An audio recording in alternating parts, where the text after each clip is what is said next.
go ahead and get started in today's topic because it does kind of fit into what we were talking about before we started the recording. Are there ways and how can you send Reiki to people on a continuous basis when you're not able to just send directly? So one of the ways, we've been talking about spiritual lingo, and we will kind of continue that. One of the ones that we had that people were asking about was about how to, what does imbuing mean? So Colleen and I use that term a lot. We talk about imbuing objects, making things imbued for your altars. So if you have an altar set up, which is kind of a collection of your sacred objects that might be with you while you're doing self-Reiki, might be a part of your Reiki space or room if you have one. I know that we all have kind of special crystals, maybe even our oracle cards, different things like that we might have as a part of a collection of really special, important objects that we feel very connected to, that help us do our work. Maybe you have a drum or a sound healing bowl. So how do you have Reiki in that? How do you use Reiki or different techniques to make that a part of your special spiritual tool bag or spiritual toolkit, is what we like to say. So we talk about this subject quite a bit, but somebody was like, but I don't know what imbue means. And so that is the subject that we're going to be talking about today. Other things will come through in the conversation, such as what is an altar? What do we mean when we say that? And tomorrow is the Reiki World Peace Meditation, which we always spend a little bit of time to send Reiki to that. But we had the question, for somebody in our group who needs extra support right now, can I put you in my Reiki grid? So what does that mean? How do we do that? Again, that's going to involve imbuing or charging with Reiki. And so we'll talk a little bit about that subject, how to do it, what it means, how to do it, and then some of the different terms that we might use within that part of that spiritual lingo. So I think just a few announcements. We do have our Human Reiki. Colleen is teaching Human Reiki 1 and 2 in August. And we are teaching Animal Reiki 1 and 2 and Animal Reiki Master in August as well.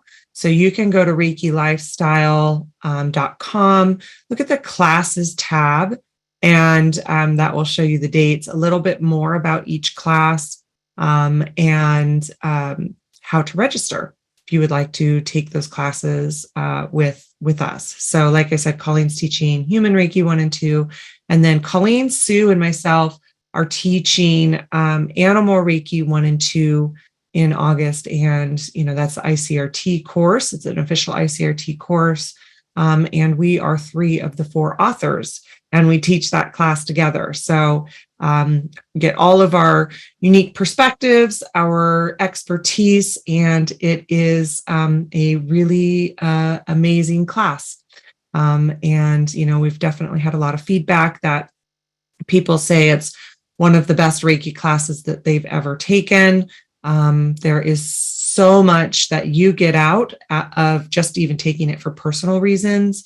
If we say sometimes that maybe it should be called nature Reiki, because it is about how to learn how to give Reiki to animals, but also the entire natural world, connecting in with the earth. And so it's just a really beautiful class and project. Or process, not project. Kara, we see you with your cat saying, "Yep." I love it. Also, a week from Wednesday is our podcast Q&A podcast. Thank you, Colleen. Yes. So you can also join us in our Q&A podcast. That is our monthly podcast where we have people join us live, and you can ask any of your Reiki questions. There are ways to do it anonymously if you're there, so that, if you are like, I don't want to do that on the podcast, you don't have to. We certainly take questions from people that are there that are also anonymous. So you can email us those questions, but we tend to kind of run out of time to get to the email questions. So if you're able to join us live, that is a way that we can definitely answer your Reiki questions. All right. And again, ReikiLifestyle.com. Go to the podcast tab and it'll show you how to sign up for that. And then are we staying on after today for the Peace Grid? Yeah. So for those of you that want to go over to Facebook Live with us to send Reiki to the World Peace Grids, you're welcome to stay. If you have any interest in that, you can just stay on after the group Reiki at the end, and we'll explain how you can do that with us. You don't have to be on camera on our Facebook if you don't want to, but we'll give you more details then. So. Okay, well, so as I said, what we will be talking about today is how to imbue your different objects. And they can already even be a part of your altar. They can already even be a part of the spiritual toolkit that you have, a part of just the special items that you might have that are, maybe not even on your altar. They could just be a part of, what you use, or just that, like I said, that connection that you might have with an item. So that can be a crystal. It can be, like I said, an oracle card. We have the World Peace Grids. You might have Reiki crystal grids. There's all different kinds of things that you might have a connection to. Colleen, I know you have your little statue of your Kuan Yin on your altar that you imbue, and horse, and it's a little hard to see. So, especially because you're not talking. Right. Yeah. So that's the different things that you can have. It's unlimited as far as what you can imbue. It may not even be a part of your altar. It may be something that you're giving to somebody. It may be, a gift, even just like a holiday gift. It could be a holiday gift that you're giving somebody and you are imbuing it with Reiki. It could be your food. It could be your water, your medication. All of these things that you can imbue with Reiki it's the possibilities are endless. Chemotherapy, blood transfusions, like all different things. I actually have the article pulled up, Robyn, if I should show that. Yeah, go ahead. It'd be great.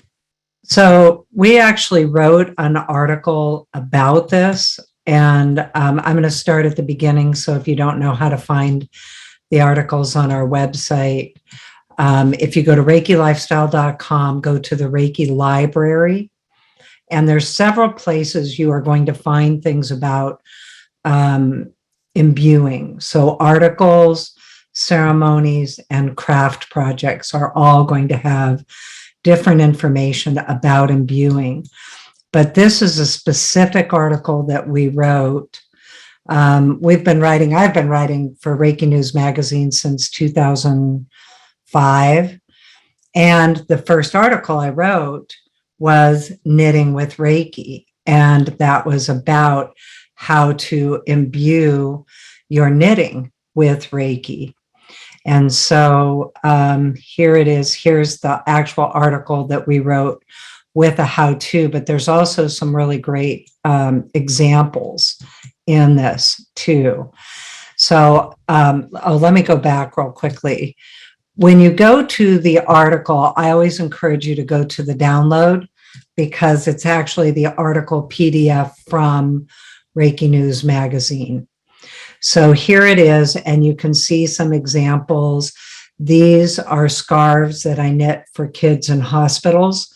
That project stopped during COVID, but it's something that, I'd like to get back to. So as I'm knitting, and some of the things to know with projects like this, like you don't have to be hyper focused on what you're doing. You can see here that I've imbued the yarn, I've cleared it with some sage. This is a tote bag. A lot of these projects are actually in the Reiki craft section of the Reiki library with the patterns. This was one I developed, and the interior has the Reiki symbols on it. This is what Robyn was talking about, some of your sacred objects. So taking now this particular, the bowls that we have, the man who actually made the bowls imbued them with Reiki as he was making them. But then we also, creating it as a burning bowl, imbued it with Reiki as well, imbuing all of the different items that go into the burning bowl ceremony with Reiki. My granddaughter here in this picture is now 16. And of course, you can see I'm a lot older too. But we were making Reiki dough or Reiki Play-Doh. And so she's imbuing it with Reiki then. The kids at this age already had Reiki attunements. Here's a talking stick. Here's a Reiki doll, a surrogate, crystals. And then this actually has the steps, and we're going to do this. We'll give you a chance to grab something that you might want to imbue. But let's say you can't do that in this moment, or you're listening to this while you're driving in the podcast or YouTube after the fact. This is in the imbue your sacred objects with Reiki. And here are all the steps. And we'll come back to this. Here's a peace grid. This is the gratitude ceremony that we did and do at the Reiki retreat, which is coming up again in September. And here's Pam and Don McMahon and myself in the ceremony. And then these are beads and crystals. These are beads that we imbued for wedding ceremonies, blessing ceremonies, and we imbue them with Reiki. And then each of the guests put their blessing in the bead. They're collected afterwards by the couple and then strung together as a blessing for their home. So that can be done for any purpose. It doesn't have to be a wedding ceremony. It could be any kind of a purpose. And then these examples right here, we imbued both the bowl and the crystals. And this was we did a bead ceremony for the couple for their wedding. And then also afterwards, when they had a baby, imbued these crystals at the baby shower and did the same thing where the guests at the baby shower then put their blessings into the crystal, and then this goes to them for the baby's room. So this is one article. Some of the other articles, Reiki Crafts for Kids, we just put this in our newsletter, and this has the same thing. Lots of different things. And we had the kids imbue things. So here they are imbuing things that they're drawing. And then they made seed pods with wildflower seeds. They drew everything on the paper. Then we took the paper and blended it, put wildflower seeds in after you blend it, of course, and then let it dry in these pods. And then they planted them, and however many weeks later, we had wildflowers. Here they are collecting rocks and teaching them here about asking the rocks if they want to come home and be part of what they imbue.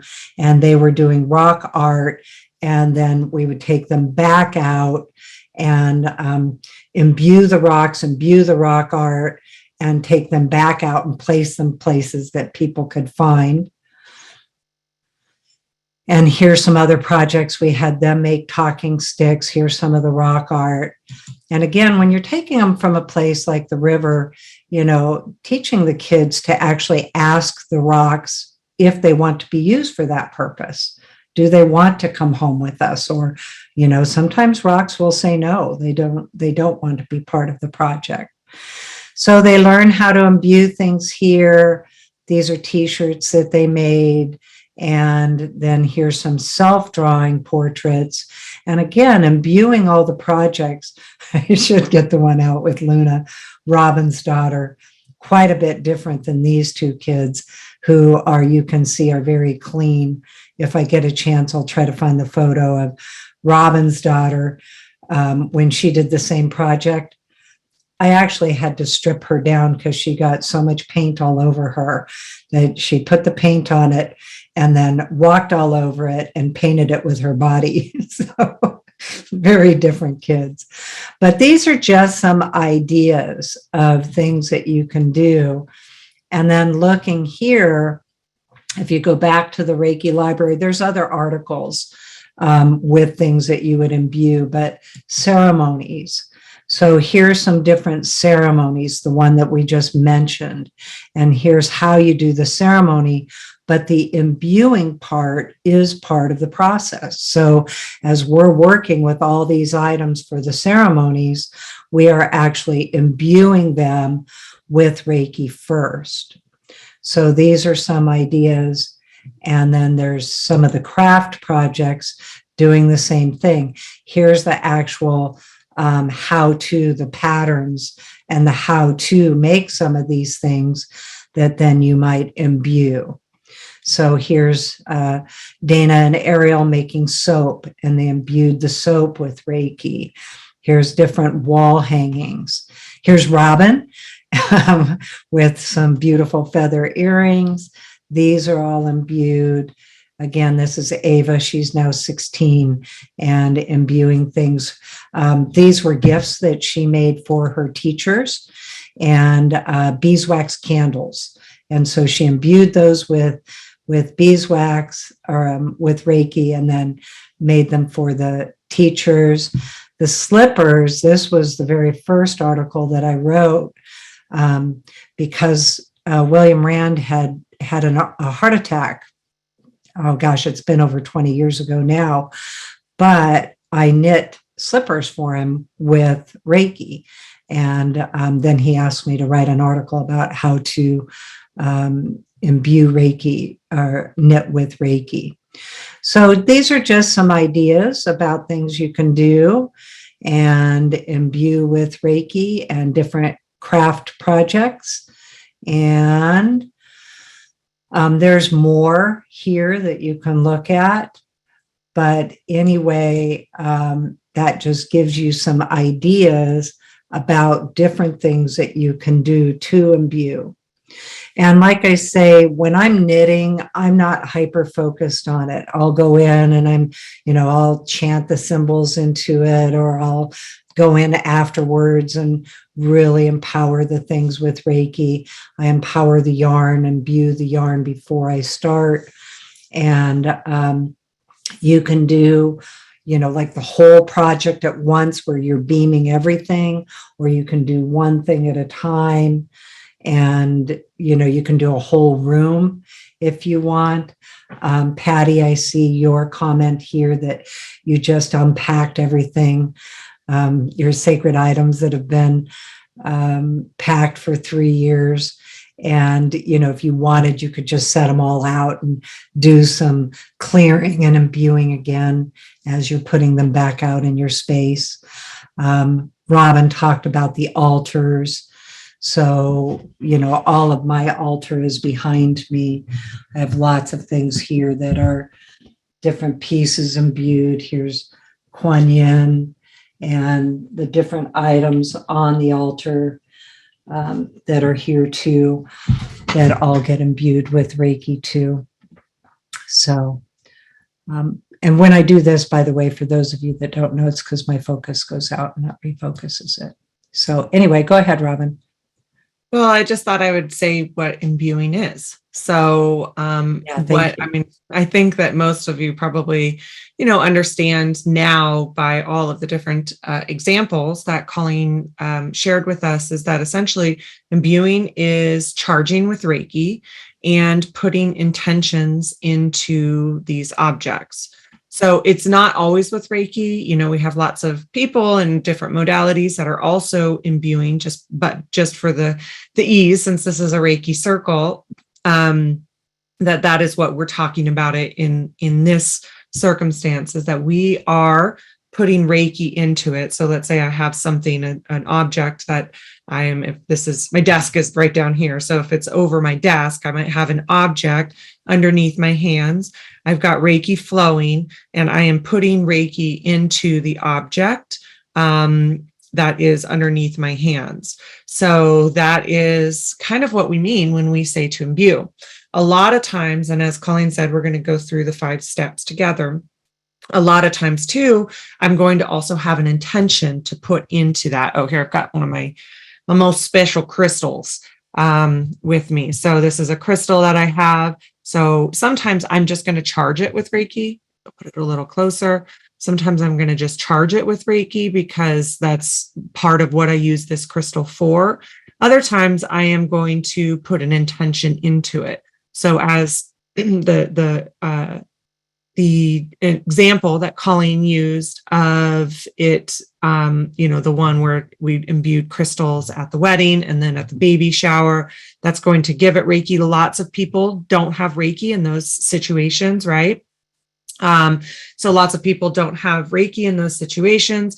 So you are, in those situations, we just said either put your prayers into it or your good intentions, your good vibes for love and flourishing and health and wellness for this couple or for this baby. So those are the things that you can also put in there into the crystals, into the different things that you're imbuing. So that's essentially what imbuing means. You are putting prayers, you're putting Reiki, you're putting intentions into the different items that you might have or you might want to have for what you've chosen. So for example, that was one example. The other example would be, the flower example that Colleen used with the grandkids. So you're putting Reiki into those. So when these flowers bloom, it's, they're Reiki flowers, or it's this idea that you are, this intention that you are putting more, beauty onto the earth, that you are helping the bees, that you are, all of the different things that flowers provide, beauty, all of the different things that flowers provide. That is the intention that you might have to put into those seed pods, into those paper seed pods. Yeah, somebody put in the chat the phantom. I know, it's so cool. And it's got a double phantom too. And I see it as the mountain, which I live on the base of a huge mountain. So this is like just really one of my all-time favorite crystals. So sometimes I'm just holding it in my hand because this crystal is imbued. Feel any anxiety pop up or something like that. Colleen, can you remove the spotlight? I can just hold this crystal in my hand and it actually really helps me. I can feel my anxiety just kind of drain out of me or lift out of me into the light of Reiki. So we're charging it, we're praying into it, we're setting intentions into it. You can have different items that have different intentions. So a different kind of crystal might have a different intention. Maybe that crystal, here's another one, a little rose quartz that I have on my desk. This one is more used for others. So for my sessions for others. So the intention of this one is more personal and this one is more for others. So for sessions, I'm going to be using that. So they can all have different intentions. You can just put your prayers, your and Reiki into them. But essentially, that's what you're doing. You're charging them and you're putting your intentions to it. And that's what imbuing means. So when we use that term, that's what imbuing means. As I explained before, your altar is just a collection of important items to you. What they might have different jobs, they may not. So on my desk, I have a small altar. So I'll have my oracle cards that I'm using, a collection of a few crystals. I always have my surrogate here on my desk, so I kind of have an altar in front of me, but then I have my full altar kind of in my crystal grid over on a different spot where I can kind of have more things laid out and all of the special items that I collected, I've connected to, some that people have given me. those kinds of things that are in a little bit of a different spot too. So that is what imbuing means. That's what an altar means. Those are the few things that, those are some of the few terms that we had kind of people ask us about. And there's a lot of different ways to imbue. We're going to use Reiki, and we're going to use Reiki today. If you're not Reiki trained, that's okay. You can just put your prayers into it. You can just put good energy into it. Maybe you're trained in other modalities. People are going to imbue using sound. So many people will imbue using a drum beat. They might use a sound bowl. They might use a rattle. They might use chanting, because that's the other thing. They might use chanting for it. So there's so many different ways to imbue. As we said, we did it at a wedding. We're actually a part of the guest group were fairly kind of more traditional religious.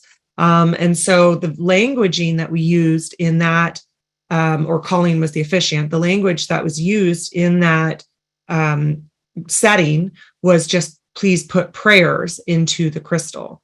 Now, when we go to the Reiki retreat and Colleen's doing the gratitude ceremony, and there's people that, that she gives out crystals and they're imbuing, we'll say, put Reiki into it, charge it with Reiki. So depending on, what situation you're in, who you're talking to, you can use all sorts of different language for it. You can do imbuing at a distance, as Colleen said. Maybe you're driving, maybe you don't have an item in front of you, maybe you're at work and it might be difficult to do this. You can use it using the distance symbol. So you can do it at a distance. So let's say, I'm somewhere else and we're doing this exercise, but I still want to imbue this crystal. I can use the distance symbol to do the same thing and just, kind of visualize it in my mind, or however you use the distance symbol. You can also do a big group of items. So let's say, either I want to do my whole altar, I just want to charge things, or back when I was, using or doing art for a living, I would have a lot of little pieces, a lot of little bead pieces, right? I can't do one individually. So when I would get my shipment in, I have a whole wall of that, and I would just stand in front of the wall and do the 5 steps that we're about to do and do them as a group. And then as I was making things, I would have my hands, turned on, running, and I would just be making things, and I know that it was all being imbued. Then once I had the group of things made, then I would imbue them again as a group. So you can do that. It's pretty limitless in the ways and the options and the things that you can do in imbuing. So those are kind of some of the most common questions around it, the most common things around it. Around this subject. So I also want to add with that, Robyn, actually hold up your ring. Oh, yeah. This was my mother's ring. And this would be another area that in the 5 steps of imbuing, one of the steps is clearing. And so when you are maybe you've gotten something secondhand.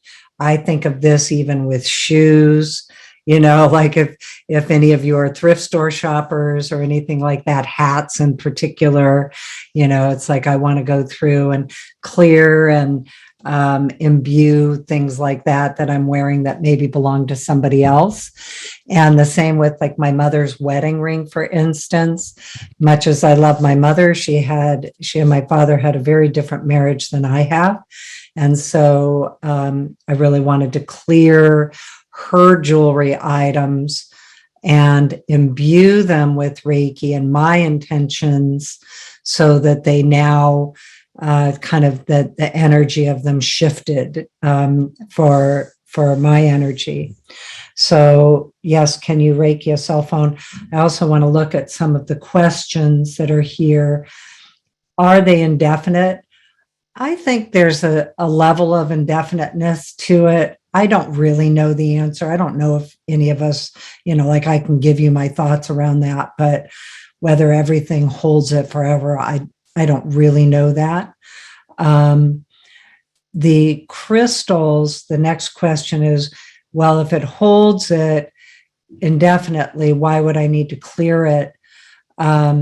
Crystals can take on other energy. They can get tired in the same way, like my crystal grid, for instance. In the manual, when we teach it in the Reiki Master class, we teach to charge it every day. I told my crystals they need to hold the charge till I get back to them, but I can also see when they need that extra charge, they need a boost. A lot of times people imbue things with the moon or the sun or certain astrological events that are happening and imbuing that way or clearing that way.